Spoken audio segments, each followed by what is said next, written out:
Welcome back to AI in Action. I'm Eric Housh with Fast Slow Motion, joined as always by Zack Terry, FSM's Director of AI. Zack, how you doing today? It's been a busy week in AI, so I'm doing really good. Got a lot of thoughts swirling around, but yeah, doing great. Good to be here. Yeah, we've definitely got a lot to talk about. We've also got a special guest today, FSM founder and CEO, John Burdett.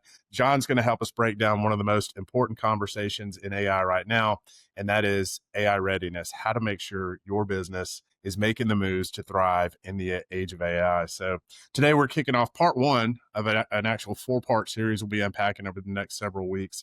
And we're going to start with strategy. Welcome, John. Thanks, Eric. So glad to be here, Zach. It's an honor to work alongside you and to maybe contribute a little bit here, but I'm excited to hear what you have to say and learn from you. We've been kicking off every episode talking about what's new. This week has been no exception. Lots of just groundbreaking news. Probably at the top of the list, this dropped last night. OpenAI officially released GPT-5, and they made it available to everybody that has a GPT account. Zack, what's up with that? Yeah, well, we can just say this week in AI news. Every week is a lot of news, but this week was an exceptional amount of news coming out. OpenAI, I mean, there's at least 3 different things to talk about with OpenAI. And so far, GPT-5 is definitely the biggest. It launched yesterday. Today is Friday, August 8th. So launched yesterday on the 7th. And it's their latest frontier model. It's better, it's faster. It does some things like intelligently switching you to the correct version of the model. So, if you wanted to use a model for deep thinking or reasoning versus something for a quick answer, now instead of you having to go in and specify which one you want to use, it's going to automatically switch. That's a good thing and a bad thing. I think if you're, really wanting to fine tune those responses, you might miss that capability. But I think for a lot of users, it's a little bit more intuitive to not have to understand what each of those different models is best for. So that's kind of a nice option that they've added to the system. It is generally faster. And so I just got access to it last night, so I haven't spent a ton of time on it, but at least anecdotally, it does seem to perform quite a good bit faster. Does a really good job with some coding tasks.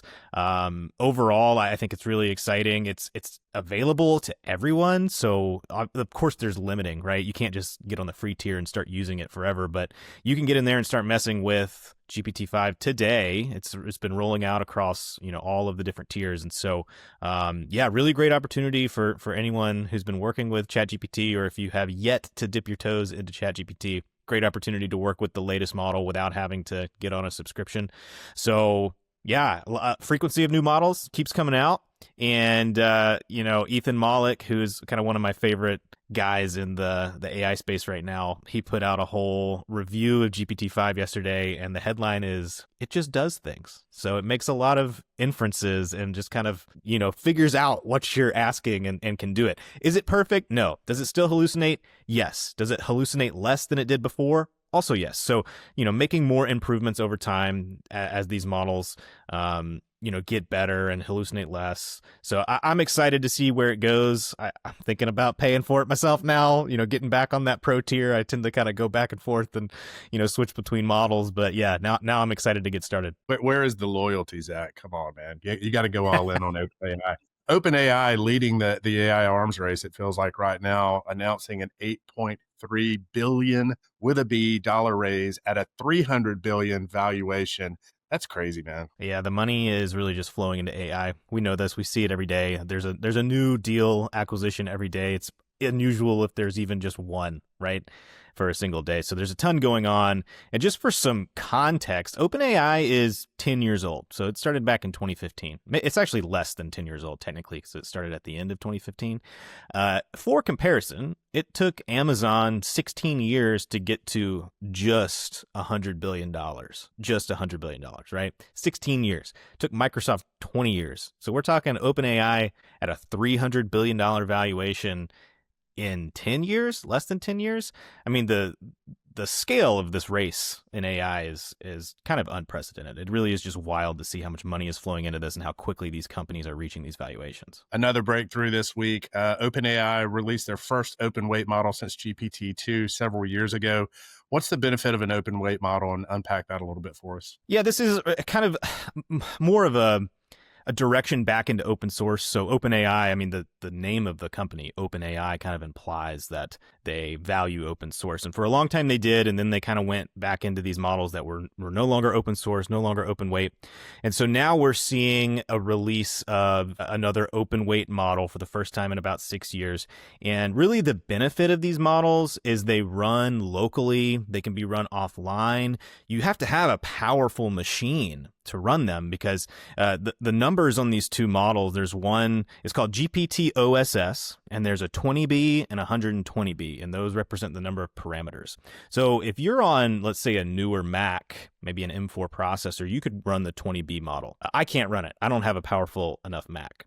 If you want to run the 120B model, you're going to have probably some additional processing power just to be able to run that locally on your machine. But that means you're not reliant on online. You can run it behind a firewall if you have some compliance type of requirements where you're not allowed to, do the online models, use the API or anything like that. So, I think it's a really good step in this direction for OpenAI to go back to open source and some of these open weight models.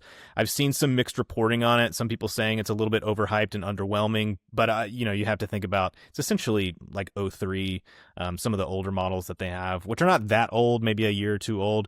So it's performing in that way. It's certainly not performing as well as 4 or certainly not GPT-5, right? But it's the ability to have that on your machine and not have to rely on an internet connection and not have to risk any of the communication that you might have going out to those other servers over an API. Yeah, I read Dharmesh's newsletter the day after this came out. He loaded it on his MacBook Pro. He was testing the limits of it. And John, we got to get Zack a better machine, man. Come on. He can't even run open source OS. All right, let's talk about the government. We're talking strategy today. The government's now thinking about strategy too. They've announced their AI action plan. What's up with that? There's a lot going on with this AI action plan. I'll just cover the basics, but you can, of course, go find this and pull down the entire plan. It's all on the White House website, all that good stuff. But it really addresses things like the overall innovation in AI, safety in AI, ethical considerations around AI deployment, and getting AI into the hands of citizens. The highlights here are really a very big focus on deregulation. So really making it possible for companies to innovate at a very rapid pace. There's a big focus on infrastructure investment, and so that would be putting the resources and the capital in place for things like data centers and advancements in chips and things like that to make sure that we're able to support the continuing AI boom into the future. There's a goal to export American AI globally. And so, you think about kind of the leaders in the AI space. Most of these frontier models are based in the United States. And so the idea is, how can we continue to export all of this globally? We want to be the leader in AI development and AI deployment sort of across the globe, right? So there's a big focus there. And throughout it, it's really claiming kind of a human first approach. And so the goal, I think, with the government's influence here is to approach it from a standpoint of let's let businesses build, but we want to focus on keeping this human first. So we want to make sure that we're not doing things at the expense of humanity. So anyway, I would say go read it, draw your own conclusions. You'll see those themes kind of throughout it. But the main thing is, how can we position the United States as the global leader in AI, continue to lead as far as developing these tools and deploying these tools and exporting that across the globe? Yeah, really, everyone should go read it, see what the government's doing to support it. We'll link that report down in the show notes, that resource down there, so people can take a look. All right, let's get into our 4-part series on AI readiness, starting with what we think is the foundation of it all, and that's strategy. John, you've been leading the charge internally on how Fast Slow Motion prepares for and embraces AI. From a founder's perspective, from a strategic standpoint, what have we done at FSM to start integrating AI into the business? And what are some of the behind the scenes moves that have helped us get traction? Yeah, I think this is super important. I think it's a lot of times we get in just doing and using and reacting and all those types of things. And I think as a leader of an organization in today's world with AI becoming more and more pervasive, you need to have a clear strategy and a plan. Doesn't mean you have all the answers. It doesn't mean you know what to do necessarily, but you need to start with defining success. And that will give you the path you need to know whether you're winning or losing, whether this is working or not. It gives you the freedom to say no. So you say yes to the right things and no to the wrong things. So from our perspective, we're looking to implement and use AI to take advantage of a lot of short-term AI opportunities that exist. We are in a special place where not only are we using AI internally, but we're helping our clients use AI. And there is a tremendous amount of opportunities around AI for us to add value to our clients. So we want to be positioned well enough to take advantage of that and help our clients adopt and use AI well.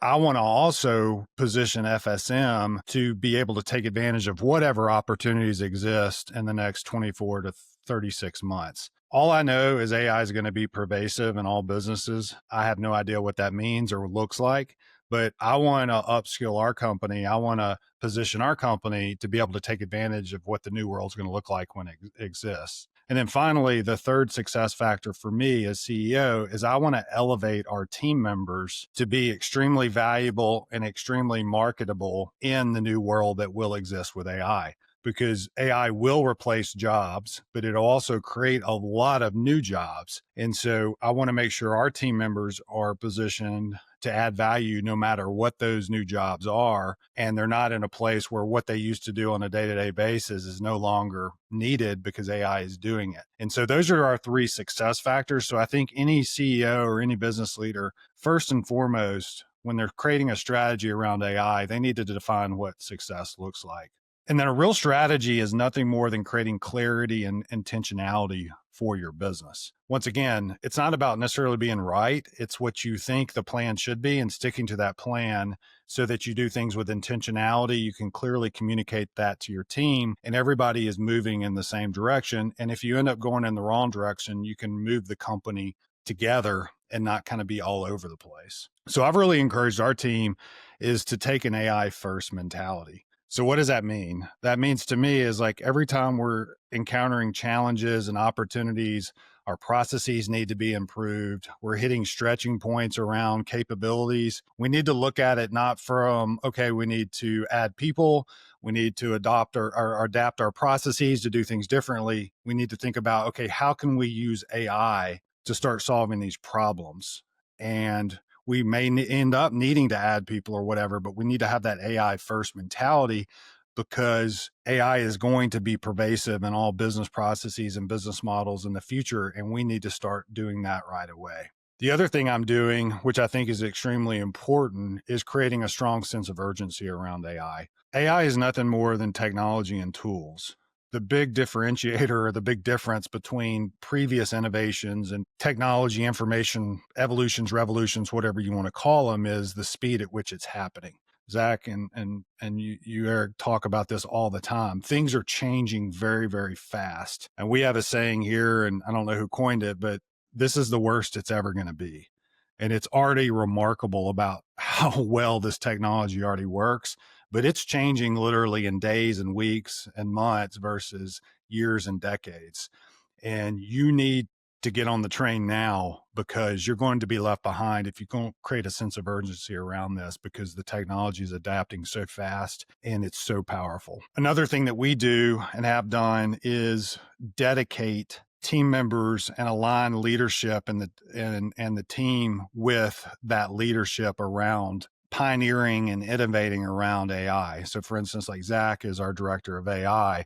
Our CTO, Chad Seals, is taking point on all AI initiatives internally to make sure we're doing things the right way, considering the right architecture, running some of these skunk work projects, that kind of stuff. So it doesn't distract the core business that's going on, but we have very senior leadership who's owning this and is accountable to it and implementing that AI first mentality and then rolling it out to the organization in a very systematic and process-driven approach so that it's very intentional and we're not just jerking the steering wheel when a new model comes out or a new technology comes out. No, this is the plan. This is the way we're going to do it as we evaluate the different opportunities that exist around here. So that clear ownership and defining clear use cases is super important as you start rolling out your strategy to hit those success markers that you've put in place. And then I would say also too, is you got to stay focused. Like I said before, the headlines are changing every hour. It seems like now Zack went into all the news. It's just remarkable. It's all coming out. You can't just like, oh, we're using Claude one day, we're using ChatGPT one day, we're using Gemini one day, we're using Copilot one day. No, you need to kind of stick with a plan. You need to evaluate all the different models and all the different technologies out there, but don't start announcing to the team, hey, on Monday we're doing this, and then on Tuesday we're doing something else. It'll drive the team crazy. You'll never get anywhere, and you're not creating clarity, you're creating chaos. So it's okay to do that in your skunkworks projects as you're evaluating different things, but as you roll things out, you need a lot of consistency and clarity. And then one thing I often like to think about is like, you need to play offense and not defense. If your strategy is to sit back and to see what happens, you're going to be back on your toes and I'm back on your heels and not be able to respond to what's going on. And you're going to be reacting to the environment instead of taking advantage of being a thought leader in kind of the forefront of your industry, which is, I think, extremely important right now, because the reality is there are companies starting today in your space that will be competitors that have a huge advantage. They can build everything with AI first. They don't have all the people and the processes and the sunk cost and all the things that you have. And because they can fail fast and they can move fast and be very nimble. You need to focus on disrupting yourself instead of being disrupted by somebody else. And I would say with that, you need to look at it as a fully integrated approach. It's not just one part of your business, it's all parts of your business that need to be leveraging AI. And then, just focus on those use cases and start rolling them out iteratively to get to where you want to go. And what you'll find, especially because of the way the technology is working, you're going to see exponential improvements as you iterate and roll this out for your organization. So finally, we're heavily investing in AI because we're convinced it's going to be pervasive, and we want to be at the forefront of that. We want to disrupt ourselves. We want to play offense instead of defense. So we're investing heavily in education and trying things out and upskilling our team members to use it and making them aware and telling them the truth about, hey, I know you may enjoy doing these kinds of things, but the reality is AI is going to do it and do it better than you.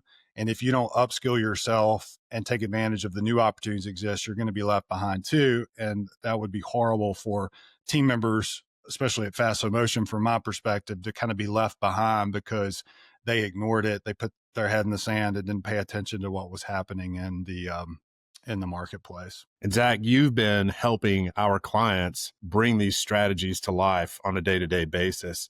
Tell us what we're doing and what does that look like? Yeah, we've been doing a lot of work with, of course, Agentforce and the tools that HubSpot has to offer. And sometimes it's directly, hey, how can we leverage something like Agentforce within your business? But other times it's more generic. It's just, hey, have you thought about AI at your company? Do you have a strategy? What do you think about it, right? Where have you been using this in your day-to-day? Where have your employees been using it in their day-to-day? Because I guarantee you, people are already doing it, even if you don't have a strategy behind it, right? People are using these tools. So that's kind of just at the highest level. Let's talk about some problems that we can use AI to help solve. And one way I like to think about it, yeah, there's the efficiency argument. Where can you plug AI in to do something more efficiently? But really, the way I like to approach it is, what are some things you hate doing in your day-to-day job that AI could offload so that you don't have to focus on doing that task? So I'll give you an example, something we did yesterday. So I was working with Michael Johnson, who's our director of growth. He does a lot of outbound sort of prospecting and gathering and cultivating relationships and working with either current customers or potential clients, people that are interested in exploring these ideas. And we're really trying to come up with, hey, how do we leverage AI more in that process, right? Well, typically, if I was going to go and evaluate that myself, I'd have to go and do a bunch of research on all the tools that are available and where different tools can plug into different parts of our process and our workflow. Instead, I just went to Gemini and I said, hey, listen, this is what we're trying to solve for. This is where we're at today. These are the goals that we want to hit. I need you to go and analyze all of the tools that are available on the market today. We're looking at AI-powered tools. We're looking at things that can plug into this process. And not just evaluate the tools, but also think about where they fit into this workflow. come up with a recommendation of which tools we should use at different price points and for different processes within that workflow, and give us recommendations, right? And so it did that. It goes out, it finds all that information, it gives us recommendations on these are some tools you can consider, and this is why you would pick tool A over tool B and the pros and cons associated with it. But then you can take that a step farther. Great, I've got a 35-page research report. What do I really want to spend a whole lot of time digging into that? You can, but you can also say, hey, great, let's take all the information that you just generated and let's create something that is very visually easy to digest. So then I said, all right, let's go and create process diagrams and workflows and recommendations around these tools. Let's create an ROI calculator around, hey, when does it make sense for us to invest and at what level in each of these tools? And it is a matter of minutes. I have a piece of code, just HTML, that I can stick on a web page and distribute and say, hey, Michael, check this out. Go check out these tools. This is what we've identified. And you're talking something that would have taken days to do. That is 30 minutes from beginning to end. And it's good. It's accurate. It's pulling in good information, currently available tools in the market. And so that's something that I personally, I don't love spending my time just spending a bunch of time researching tools, right? So let's let AI go offload and do that. And then we are able to work from that information and iterate on it much more quickly, because instead of me taking 3 days of my work week working through all of that, I'm spending 30 minutes, and most of that time is just spent waiting on the prompt to finish, and I'm working on other things, right? So a great example of just, hey, use AI to do the things that you don't want to do or things that take up a lot of time. So that's sort of the approach that I really like looking at, and that's a really great way to identify use cases in your business, is just think about the things that you don't enjoy doing. Another piece there is it's always important to keep that human in the loop. As good as these tools are, we mentioned the whole AI today is the worst that it's ever going to be. There's a really great anecdote that I saw on, I think it was on Instagram earlier this week, where, 2 years ago, you type into one of these AI tools, I need you to create a Hello World app for me. And it does it. And it's like, wow, that's amazing. And now you can say, hey, I need you to create the whole front end of Netflix for me, which, like, is it going to do that? No, it's not. But I mean, you could do some pretty incredible things like that. It can generate entire front ends and websites. And, yes, it's not perfect. And you're probably going to need a developer to actually do anything. But the fact that you can prototype that so quickly is just remarkable, right? But you still need that human in the loop. You still need to evaluate the quality of it. You still need to understand what pitfalls there may be, and it's not limited to code. It can be really anything you're generating, right? So if I generate that research report, I need to actually understand and look through the sources and make sure it's calling real tools and it's not hallucinating some made up tool that doesn't exist on the market. So keeping a human in the loop, having an expert, is still extremely important. And that's where I think we'll see some of these new roles develop in terms of how AI will affect jobs. It's going to change how we do work, right? And it already is. My workflow today is completely different than it was a year ago, because I'm using AI to help do the things that I need to do day to day. So yeah, I think it's also about the business value lens. That same example is, look, we've got a budget. We need to understand if this investment at this budget level is going to produce that ROI. And so let's do some analysis on, well, how many leads do we need to get, and how many of those do we need to move into the pipeline in order for this to start making sense, right? So should I make this investment decision based on the numbers that we think we could start generating? So really looking at the ROI lens. Does it make sense for us to invest in these tools? Some of them are expensive, some of them are not, but making sure that you're looking at it through that ultimate value goal, as opposed to just getting AI for the sake of getting AI. There is some value in that, just to be familiar with it and understand how these tools work. But when you're evaluating a solution that uses AI for a business process, ultimately you've got to tie value to it. So you have to understand, well, what is the outcome I'm trying to achieve? How will AI help us achieve that outcome? And ultimately, do the numbers make sense? So beyond that, it's also about building for scale. So making sure that whatever AI tools you're going to be implementing, or the work that the AI is actually putting out, can scale and it can grow with you. So that's another thing to consider. And then there's just, of course, training your people on how to use these tools. And John talked a lot about that. But it's, hey, what do we do as an organization? How do we approach it? what sort of compliance rules do we have? What tools are you allowed to use? What's acceptable use? What's not acceptable use? Having a really clear understanding of what that is.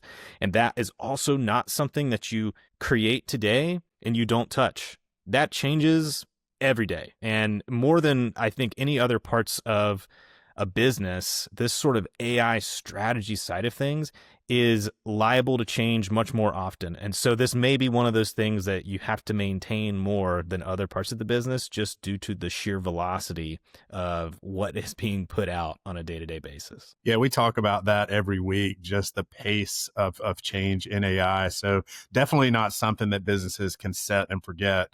Always, having somebody, like kind of like we do it with single threaded ownership, that can really own the deployment of AI and the management of it within the business. Zach, you brought up a couple good points that I'd like to highlight. One is part of your strategy is being super clear on what tools your team can use and the data privacy around how you leverage data in AI. And I think that's a point that a lot of people are kind of ignoring. But you need to be, especially like in our world, there's a lot of worlds, especially regulated environments like healthcare and financial services. We're in consulting. So we're seeing and having access to a lot of protected data, and we're signing NDAs and we are under confidentiality agreements. We got to be super careful how we leverage the large language models to use that data. And so much of like what we're doing from a strategy perspective is putting guardrails in place to protect our team, to say, okay, can you use these tools? You can't use these tools. Now, the teams that are exploring options, they have a little more liberty because they need to figure out what is good, what's not, how does the data security work, how does privacy work? And then we'll roll that out consistently. But if you don't have, like today, you need to put that in place for your company. Otherwise, people, like Zach said, they're using AI and they're going to be all over the place. And you're going to wake up one day and somebody's shared a customer list or some privacy information with the whole world accidentally, and it's going to be showing up on a Google search, and that's not going to be a good day for you. And so you need to make sure you put those guardrails in place to kind of protect you and the team, to make sure you use AI wisely. And Zach, another thing I was thinking about when you're using the Hello World example, I saw the news release from Google, I believe it was, this week as well. We didn't talk about it, but now they have the ability to create virtual worlds automatically with an AI so that they, like robots and all these different kind of scenarios, you can go out and train robots and things of that nature to work inside of a virtual warehouse before they actually roll it out to the real warehouse and stuff like that. So not only is AI, creating Hello World long time ago, they're actually creating real worlds that are training grounds to develop processes, systems, rules, and things in place before technology was rolled out to the real world. So I thought that was a kind of a neat full circle in the world creation scenario. Yeah, that tool is absolutely wild. I mean, if you think about video games, right? Like a few years ago, somebody put out a video game that was a whole procedurally generated world, right? So everyone's experience with that game is completely different, which is a crazy concept because typically it's a code base and you get the same world and that's how it works, right? Well, they generated this whole thing that's absolutely completely different for every player, right? Every world you go into is generated on the engine, right? Well, that's what I think about with this world building capability that Google's come out with, is you can go in there and have it create these sort of simulated environments for you, right? I think that the possibilities for what we could do with that, we don't even really know yet, right? It's an incredible feat to be able to look at and say, hey, we can do this. But I think we're going to see some pretty cool applications of this technology over time. And then again, it's the very beginning of it. This is kind of the first tool that really does this in that way. So I imagine that we're going to see some pretty interesting applications in the future. John, let's shift gears for a minute and do a little mental exercise. If you had to start Fast Slow Motion today, start it from scratch, knowing what you know about AI and how it's disruptive and changing the game, what would you do differently?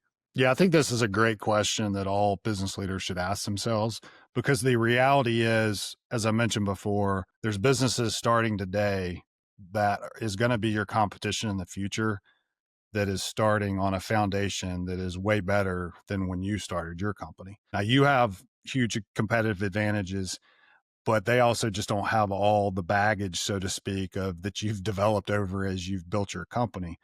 And so I think exploring the idea of like, if I was to start my company from scratch all over again, given today's world, what would I do differently? And I personally would, like, for our company, would do everything with AI from day one. So I would have that AI first mentality of like, how do I leverage AI for my delivery methodology, my sales methodology, my marketing methodology, my hiring methodology, and then implement those processes in AI, and then hire and develop people to live on top of that so that they can do more and do more, honestly, impactful work instead of the rote work that you had to do when we were starting the company from scratch in the early days. And so that's it's a strong message to like just realize that there's going to be companies that's going to disrupt your business, and they're going to do it fairly quickly. And you can choose to be disrupted, or you can do the disrupting yourself, similar to how Netflix did and with the DVDs, and then go into streaming before streaming was even really kind of known at that time. And so it's a really important mental exercise. And I think it's a good foundation to start. If you don't know where to start, just start there. And it shouldn't be scary. It should be exciting, because you have a huge competitive advantage right now over those startups. And you have the opportunity to leverage these tools just as well as they do. But you can also do it in a, kind of a protected environment. So one thing that we're doing, and I alluded to it earlier too, is we do project-based consulting work. And so we're very careful not to mess up what we're doing today, because what we do works today. And, we're very good at it. We're very successful at it. And frankly, it's not broken, but it will be broken very soon when AI is a lot more pervasive and doing a lot of the rote tasks and all that kind of stuff. So we want to disrupt ourselves. So what we're doing is saying, okay, we're going to implement this project like we normally would. We'll spin up a skunkworks team that doesn't interfere with the current project, but would take that AI first mentality to see what's possible. And what we're finding is a lot is possible. And it's very, very remarkable how much we can get done with AI much faster, much more efficiently.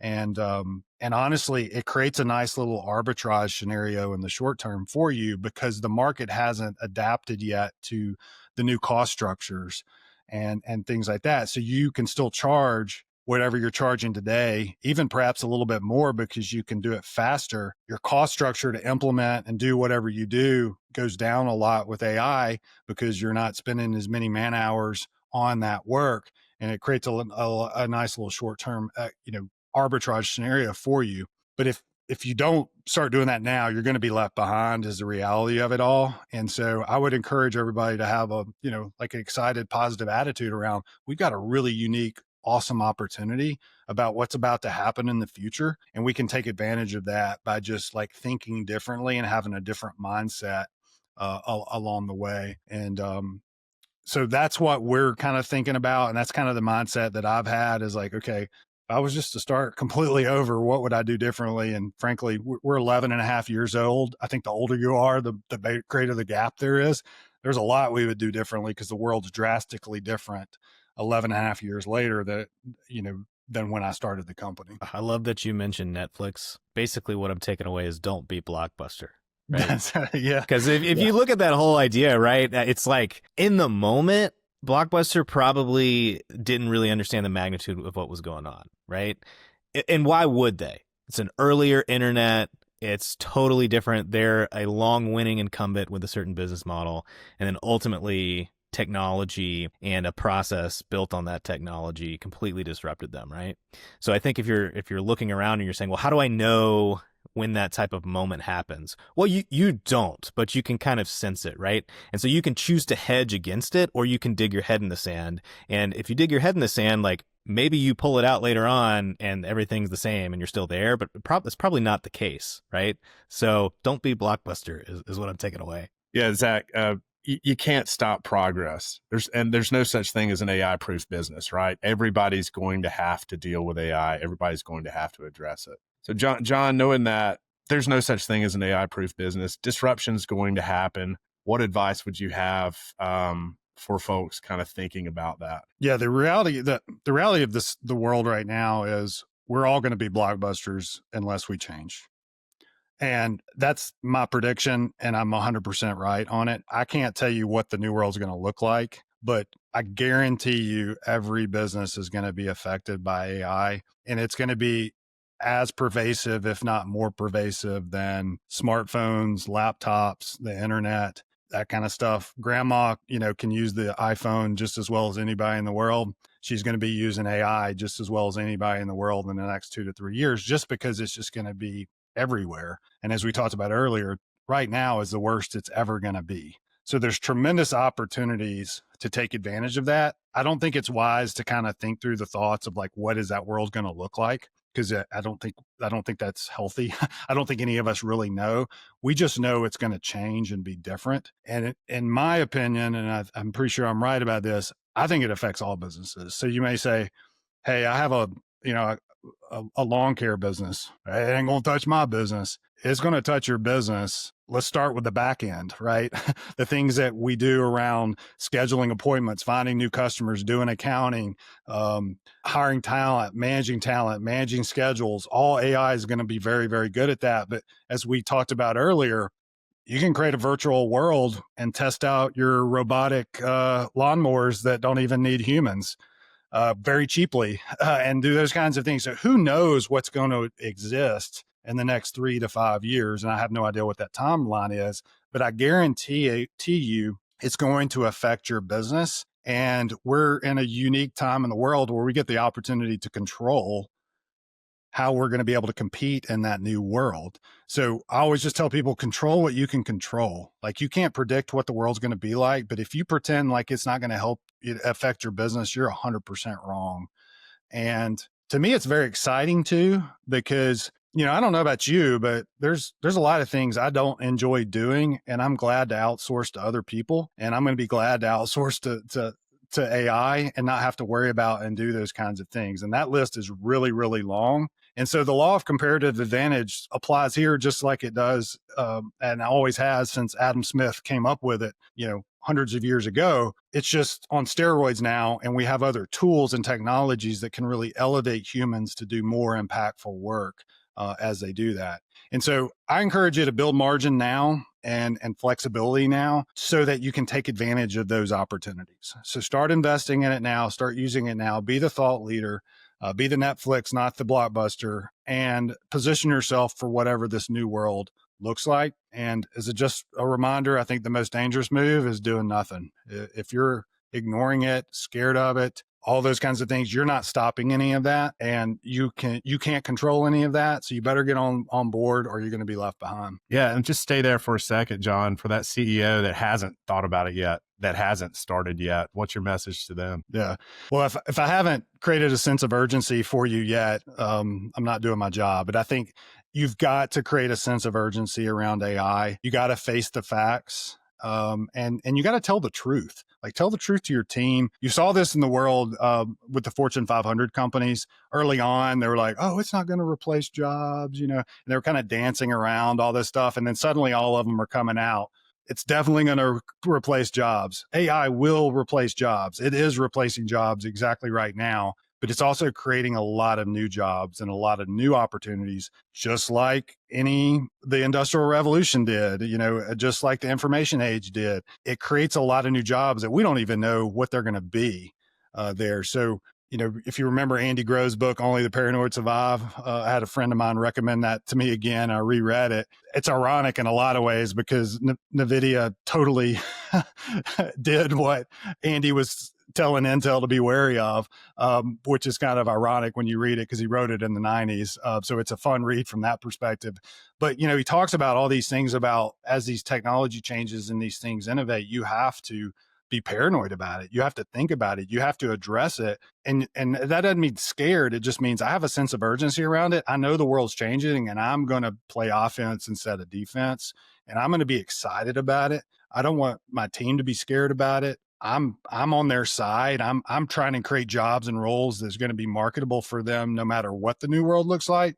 But I am not going to be a CEO that keeps my team static and they're basically replaceable by AI because I didn't do my job and I wasn't a good steward of being the leader of this company. And so once again, our goal is to long-term position ourselves to take advantage of whatever opportunities take place, while in the short term, taking advantage of these arbitrage scenarios that exist where we can charge the same amount of rate and our cost structure is way down because we can do it faster, more efficient, and honestly take on more work and do more things with less, it's a fun time to kind of take advantage of those opportunities before the market catches up and starts pricing in that efficiency that AI brings to the marketplace. John, Zach, thanks so much. Wonderful conversation today.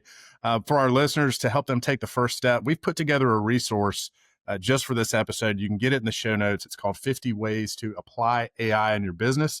Get that from the show notes, start mapping out your strategy. And if you're serious about this, you really want to get AI right in your business, from building internal alignment to actually implementing solutions that move the needle. We've done this. We've done this for dozens of companies so far. We would love to help you. Head over to fastlowmotion.com/AI and connect with our team.